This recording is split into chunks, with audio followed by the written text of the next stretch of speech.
Good morning, sisters and brothers and siblings. Happy Labor Day. I can't hear you. Good morning, sisters and brothers and siblings.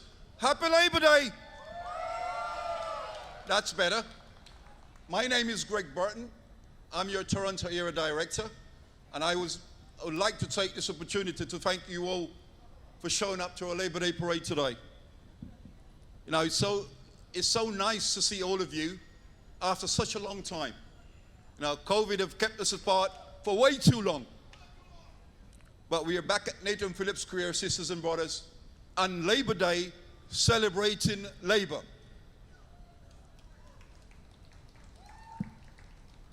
Labor Day is a happy day and a fun day. And then later on, as we join the Toronto and York Regional Labour Council in their anniversary of 150 years of March in the Street, we will be marching down to the Grand Bazaar, where we will continue to have a celebration of labor. And I'm sure we're all going to have a great time at the Grand Bazaar this evening with our families. To move this agenda along, I would like to invite Brother Brad John to bring us Indigenous welcome and land and territory acknowledgement. Brother John is the chair of Local 40 Indigenous and Workers of Color Committee, a member of the Oneida Nation and the Bear Clan. Brother Brad served as a faith keeper. Please give a warm welcome to Brother John, please. Zugale, Swagweg, Gani Wanlonk, Ni Yuyats, Ogwale, Nagita Loda, Onada Aga, Nagi Hanjoda.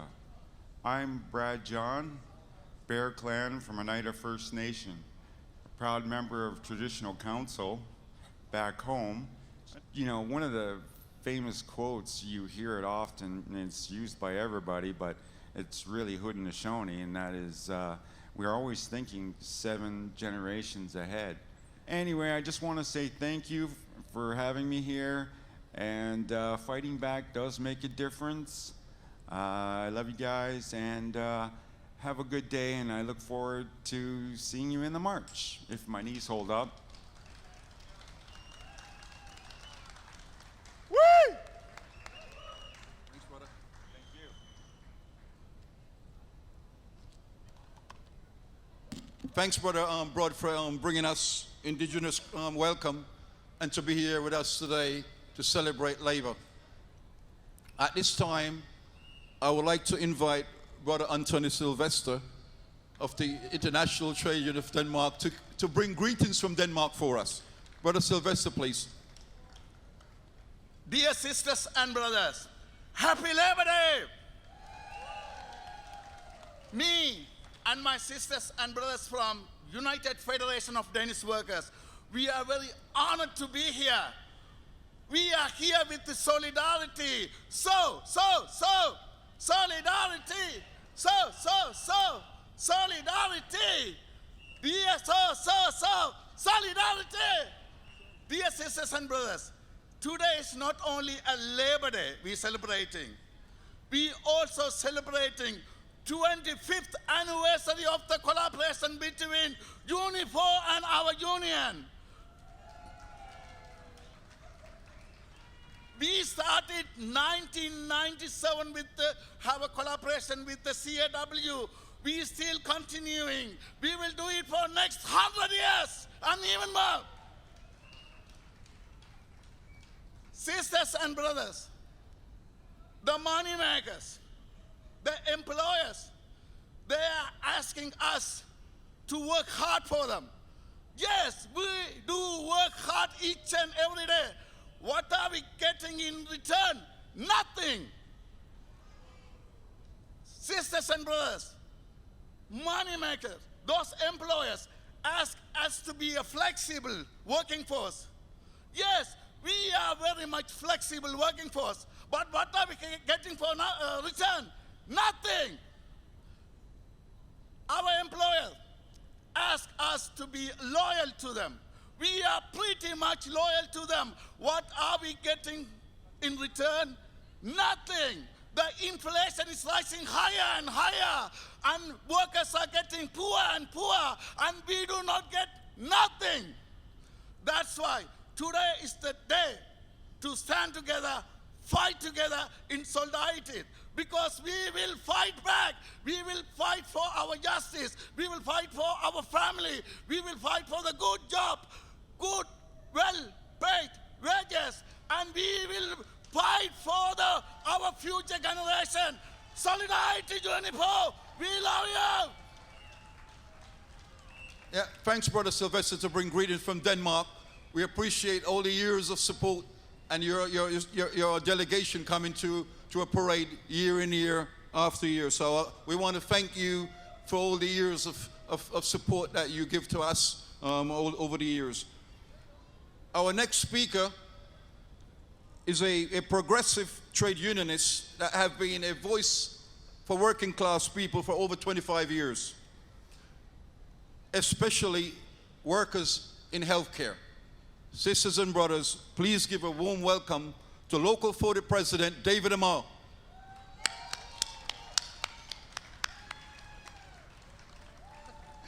Okay, as Gareth said, my name is David Amal. I am the president of Local 40.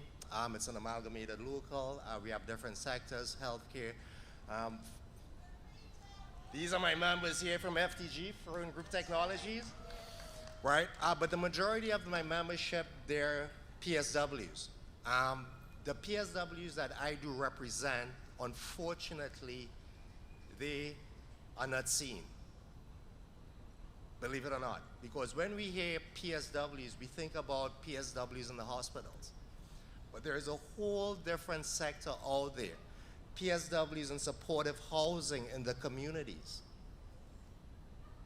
Right? And unfortunately, one of the very first deaths that we have to the virus COVID came from my local, Leonard Rodriguez. He was the first casualty that we had. And it's been 2 years already, and it still resonates with the members in the PSW sector, because again, it's one of those things, the pandemic, it's new, right?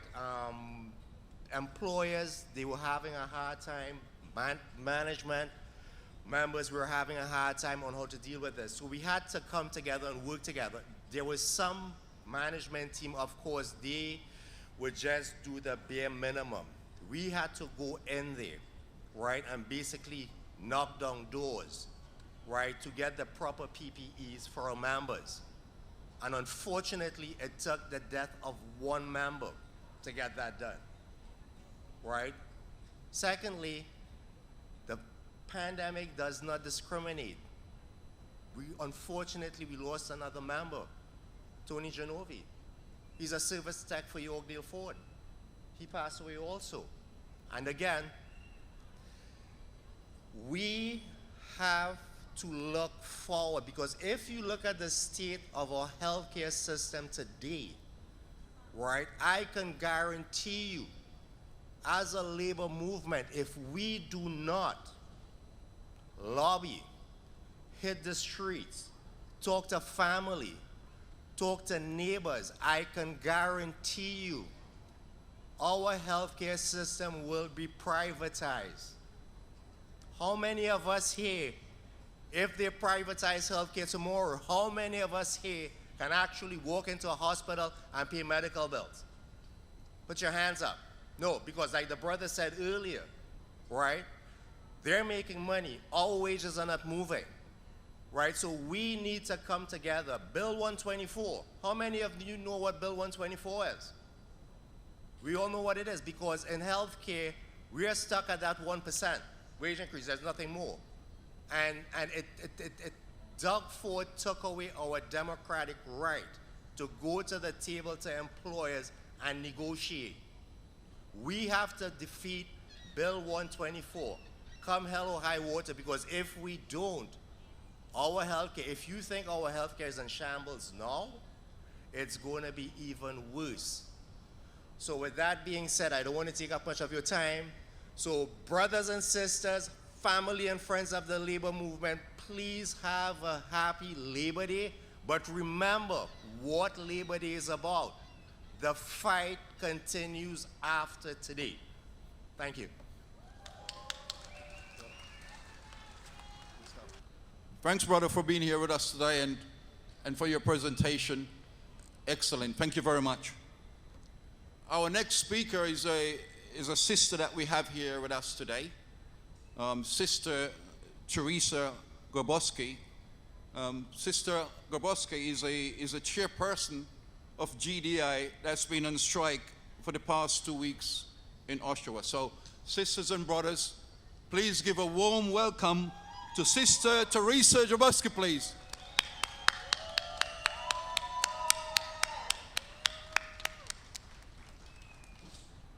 So my name's Teresa Grabowski, and I work for a company called GDI Services, and we do the cleaning up at the campus in Oshawa, Durham College and OOTU.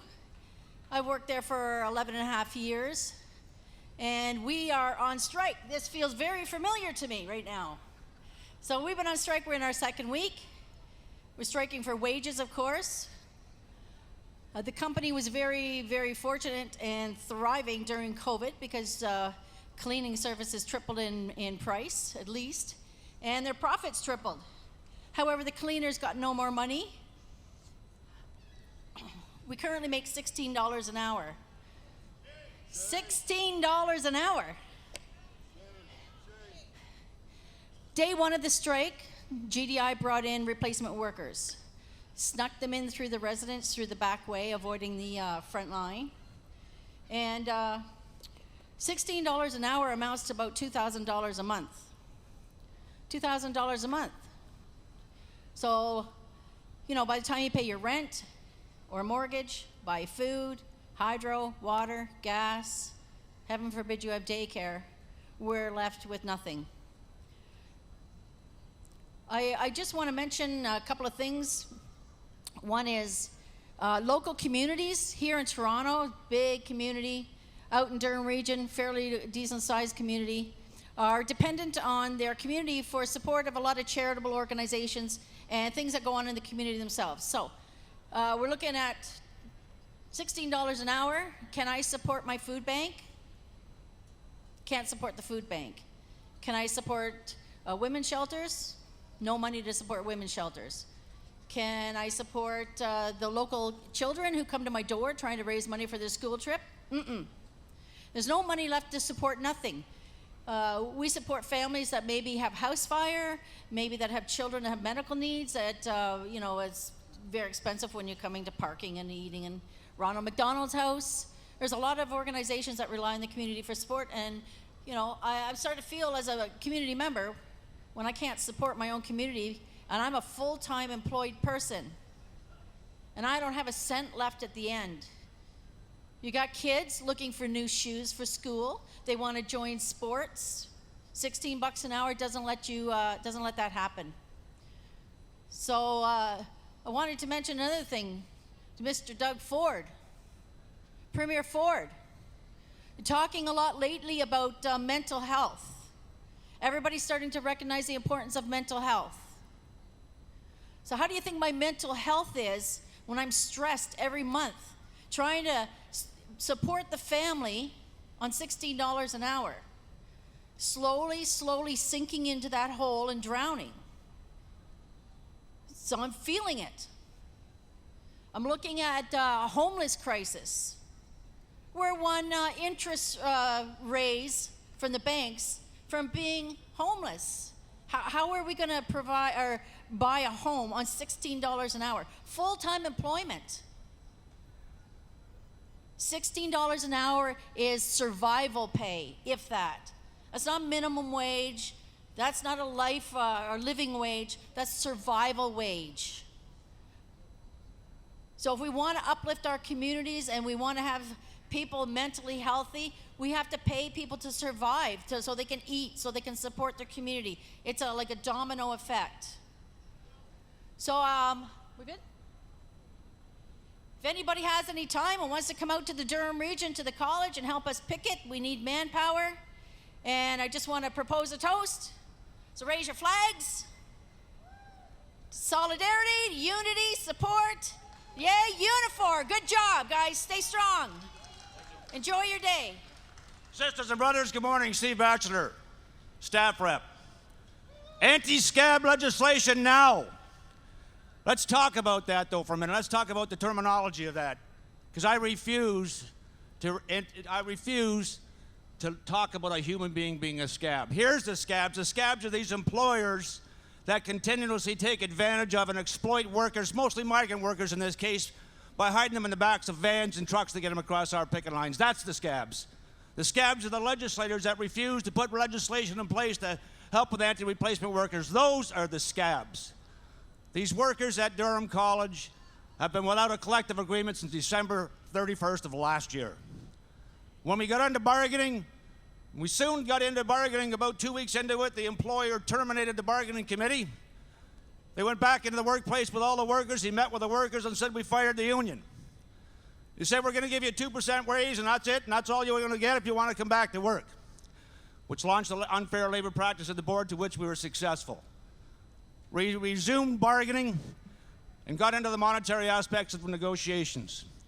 Instead of getting to a fair collective agreement, the employer tabled a final offer, which was rejected by our members by 75%. Last Thursday, the employer reached out to me and said they were going to respond to our proposal to settle this dispute. Friday morning, instead of giving us a proposal, they issued individual layoff notice to every one of our members with an invitation to have those layoff notices retracted by crossing the picket line and coming back to work. Shame. Shame. As of today, we're going to do what we do best. These workers have worked relentlessly through a pandemic to keep these facilities safe and sanitized for our returning students and faculty. Tomorrow morning is the first day of that return for our students and faculty. What are we going to do? We're going to do what we do best. Tomorrow morning, we've got a call letter for all Unifor members that can be available to meet at those Oshawa campuses to send a very clear message to this employer, and that's to get a damn agreement to get these workers back to work. We'll see you all then tomorrow morning in solidarity, brothers and sisters. Thank you. Thanks, Steve, and I want to thank Sister Grabowski as well for bringing her message here today. And I want to assure you, Sister, that you have the full support of our union, and you have the full support of our 315,000 members coast to coast. And I can assure you as well, for those of us who are in the GTA and surrounding areas, we will be on the picket line tomorrow morning at 7 o'clock to send a clear message to GDI to get back to the bargain table and negotiate a contract that we can move forward with. So we want to give you our support, sisters and brothers, and those of us who are here today, we expect you to be on that picket line tomorrow morning at 7 o'clock to give these workers their support so we can get this employee back to the bargain table as we move forward. And I want to say, Labor Day is a celebration of labor, but it's also for us to renew our commitment to fight against what we looked at today and what we heard today, injustice. So, brothers and sisters, let's give these workers our support tomorrow morning and making sure that we send a clear message to GDI as we move forward. One day longer? One day longer? One day stronger. What do we want? Our collective agreement. What do we want? When do we want it? What do we want? When do we want it? Thank you, brothers and sisters. Our next speaker need no introduction.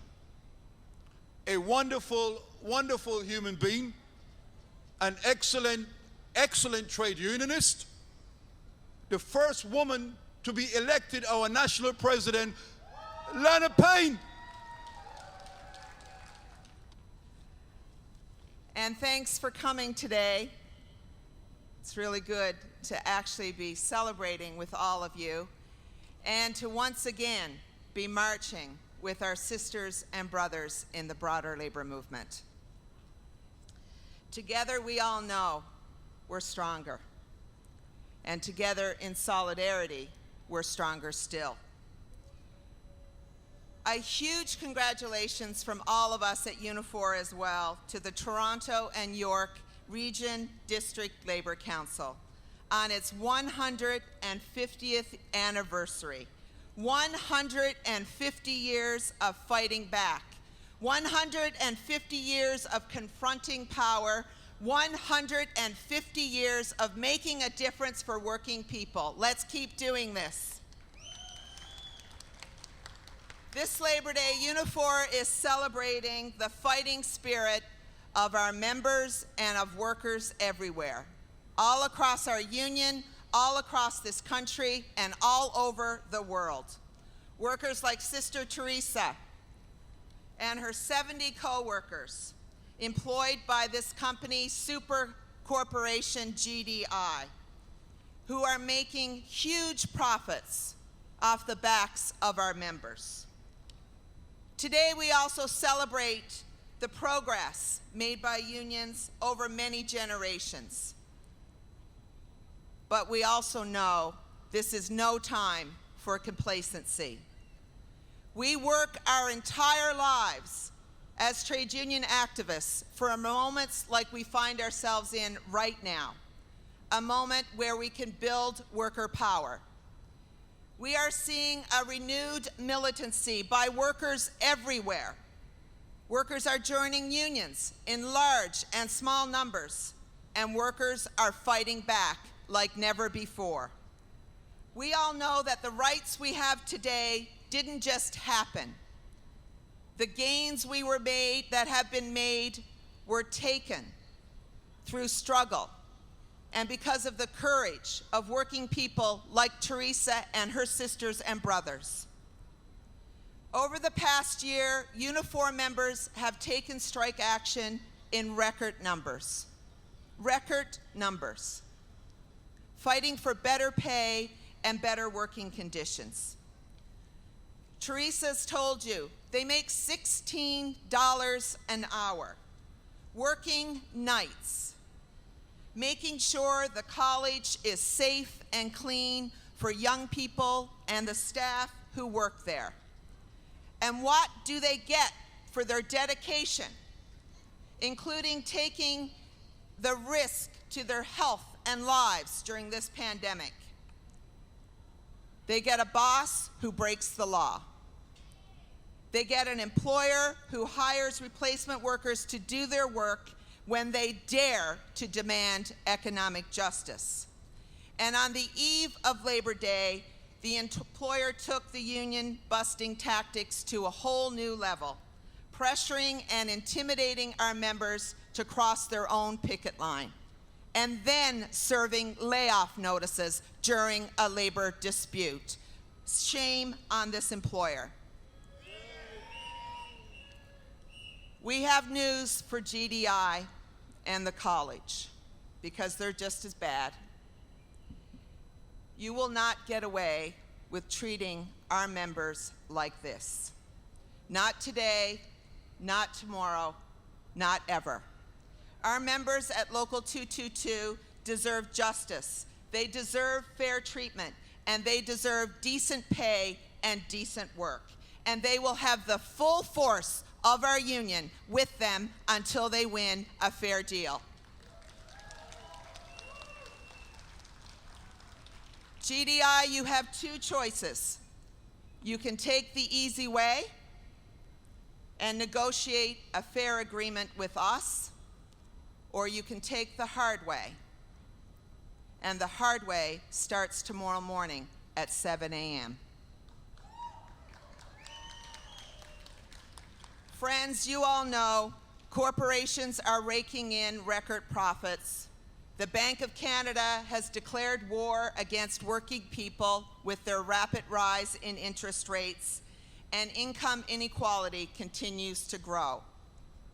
That means we need unions and collective bargaining more than ever. Now is the time, friends. Now is the time to build worker power. Now is the time to rise up and fight for economic and social justice. This Labor Day, we will not be quiet. We will not be quiet tomorrow or next week. Those days are over. And make no mistake, we will continue to organize for the better world we all know is possible. Solidarity, everybody. Happy Labor Day. So. Solidarity. So. Solidarity. So. Solidarity. Woo! Thank you, sister, for bringing us greetings and give us a wonderful, moving speech, and to take some time to celebrate Labor Day Parade with us. Our national president, Leonard Payne. I want to thank all of you here today that is participating in our Labor Day Parade. Thank you all, and have a happy Labor Day Parade. Happy Labor Day, everyone. Solidarity, everyone. Thank you.